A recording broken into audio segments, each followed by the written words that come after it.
Dacă vreți să vedeți overall-ul și cu ce echipă voi termina eu acest sezon de FIFA Mobile, stați pe aproape.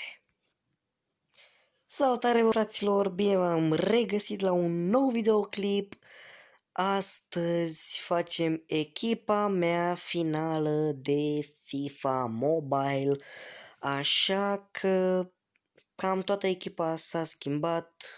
Cred că au mai rămas vreo 2-3 jucători sau cam niciunul, așa că eu zic să începem.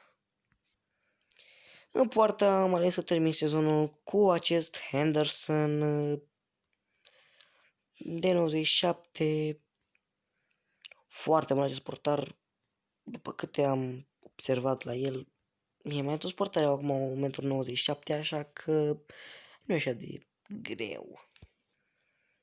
Bun, acum trecem la left back, este Kolarov. L-am făcut la presezon, Alexander Kolarov. Din păcate nu mai am bani ca să cresc skill-boost la 15, dar o să fac și chiar o să-l cresc la 15. E foarte bun acest card, am jucat puține meciuri cu el, dar este foarte bun și o să-l primesc și în sezonul următor de FIFA Mobile. Și acum trecem la fundașul dreapta. Pe fundașul dreapta am decis să termin cu Wan-Bissaka. Bă, nu exagerez, chiar dacă are acest overall foarte mic, este foarte bun acest Wan-Bissaka. Să-și vedeți stațuri are. Pentru 90 are stațuri chiar foarte bune.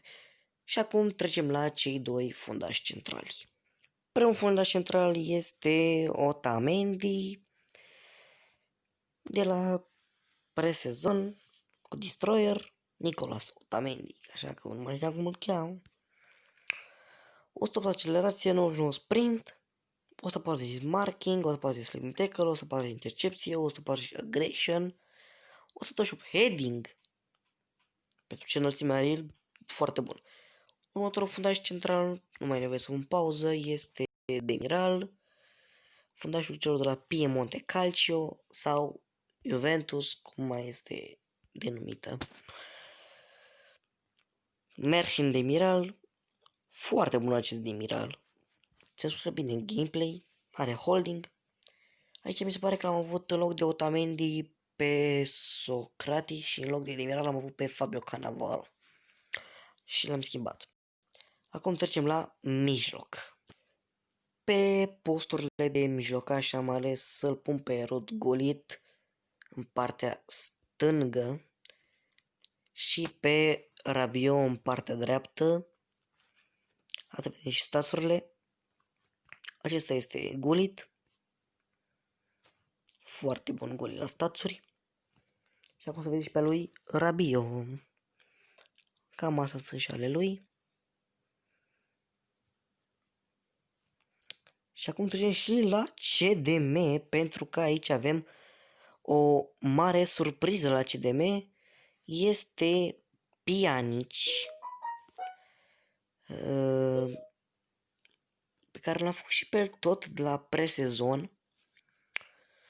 Nu știu dacă e, de fapt, sigur este mai bun la staturi decât fostul meu CDM, adică Thomas Partey. Eu zic că e mult mai bun la staturi.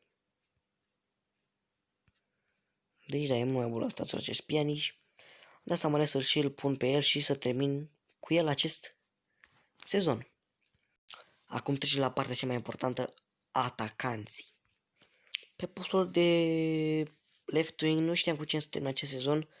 Ori cu Hazard, ori cu Voland.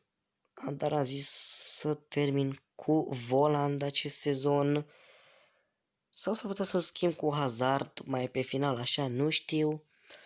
Dar cred că voi termina, îl voi pune de fapt pe Voland aici.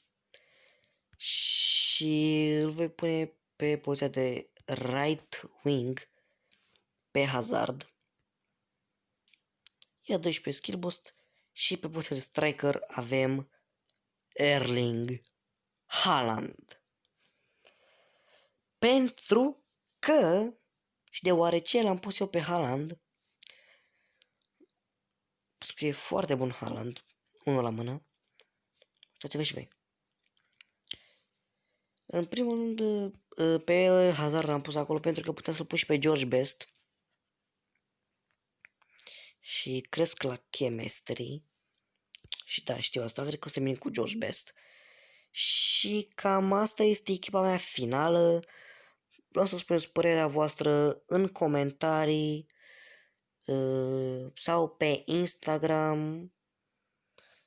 Și aș vrea să fac un Q&A, așa că o să vă las un story în care să-mi spuneți, să-mi puneți niște întrebări, așa că pa, pa!